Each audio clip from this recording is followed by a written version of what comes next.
Hello everyone, আসসালামু আলাইকুম। আজকে আমি এমন একটা গল্প নিয়ে চলে আসলাম যা দেখে আপনারাও নিজের ভুল আরে বুঝতে। উকিল ম্যাডাম আপনি?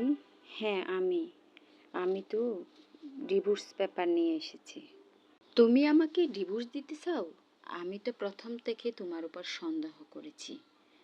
আর কোনো না কোনো মেয়ের সাথে অ্যাফেয়ার আছে, সত্যি করে বলো কে সে? আরে পাগল হয়ে গেছো নাকি?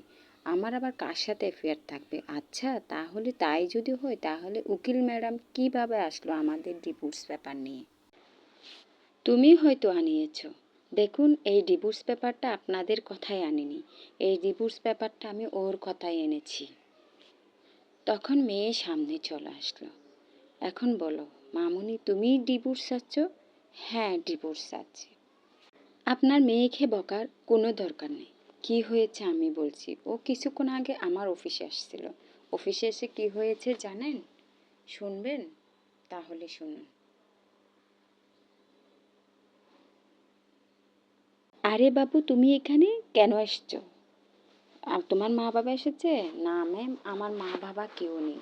আমি আপনার কাছে এসেছি, আমি আপনার হেল্প চাই। বলো কি হেল্প? আমি আমার মা বাবার ডিভোর্স চাই।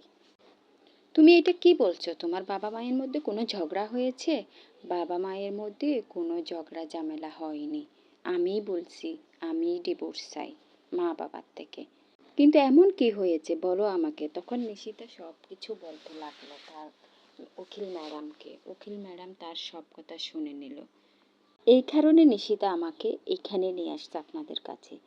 নিশিতা, বলো তুমি তোমার মা বাবার কাছ থেকে কেন ডিভোর্স চাও?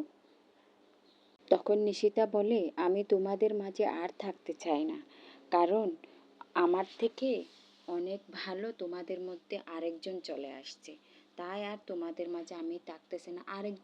আরেকজন কই? মা এখানে কেন? তোমাদের ফোন।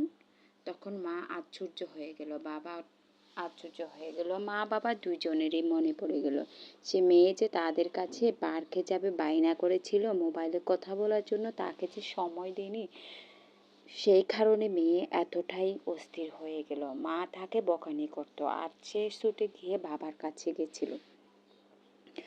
বাবাও সেই কথা বলেছে, বাবাকে গিয়ে বলে, বাবা আমি পার্কে বেড়াতে যাব। তখন বাবা বলে, দেখতে পাচ্ছ না আমি ব্যস্ত আছি। তখন মেয়ে বাবার কাছ থেকেও শুনে হতাশ হয়ে গেল, মেয়ে বের হয়ে গেল। মেয়ে আর কোনো উপায় না দেখে তখন উকিল ম্যাডামের কাছে যায়। মার কাছে গিয়ে বলে, মা দেখো আমি কি সুন্দর ছবি আঁকি। মা ভেরি গুড বলে চলে গেল, মেয়েকে কোনো আর উৎসাহ দেখালো না।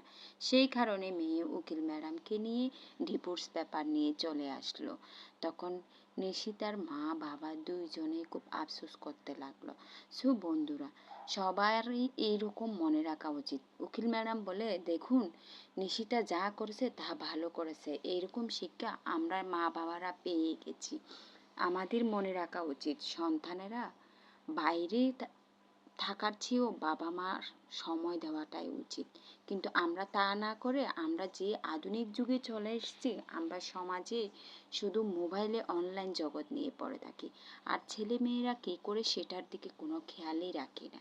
তখন নিশিতার মা সব কথা শুনে খুব আশ্চর্য হয়ে গেল, নিজেই নিজের কাছে অপরাধী হয়ে গেল। উকিল ম্যাডাম সব কিছু বলতে লাগলো, আজকে থেকে আমি নিজেও শিক্ষা পেয়ে গেলাম, এটা আমারও একটা শিক্ষা, আমারও সন্তান আছে, আমারও উচিত আমার সন্তানদের এভাবে সময় দেওয়ার। তখন নিশিতার মা বলল, সরি ম্যাডাম, আর কখনো এরকম হবে না। আসলে আমরা বুঝতে পারি নাই, অনলাইন জগতে এসে আমরা এমন একটাই নেশায় পড়ে থাকি যে মোবাইল নিয়ে তা খেয়ালই করি না। সো সরি মা, তুমি আর কখনো এরকম করিও না, আর কখনো এরকম হবে না, আমার ভুল হয়েছে, আমাকে ক্ষমা করে দাও। নিশিতার মা ক্ষমা চাইতে লাগলো। হ্যাঁ বন্ধুরা, আসলে আমাদের সবারই উচিত এরকম সন্তানদেরকে সময় দেওয়া। উকিল ম্যাডাম ক্ষমা চেয়ে চলে যেতে লাগলো। এবার নিশিতাও তার মার কাছে অনুতপ্ত হয়ে গেল। বাবা মা নিজের ভুল বুঝতে পারলো। বন্ধুরা, সবাই যার যার সন্তানকে